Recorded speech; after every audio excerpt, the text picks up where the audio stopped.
যারা বউ বাচ্চা রেখে প্রবাসে আছে, বউ বাচ্চারে ভালো রাখার জন্য, ভালো খাওয়ানোর জন্য, আমি মনে করি তার বউ বাচ্চা ভালো নাই।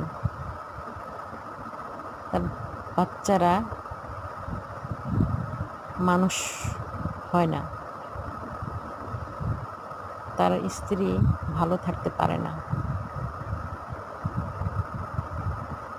যে ভাইয়েরা বউ বাচ্চাদের ভালোবাসে তারাও হয়তো ভালো নাই।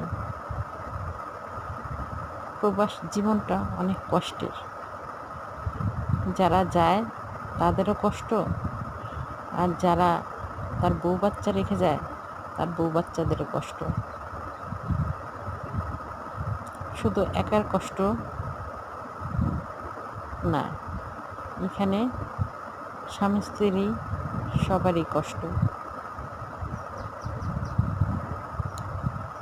আমি মনে করি বাংলাদেশে থেকে বউ বাচ্চার সাথে অল্প খাক বেশি খাক একসাথে থাকাটা ভালো। খুবই কষ্ট, খুবই কষ্ট প্রবাস জীবনটা তার স্ত্রীর।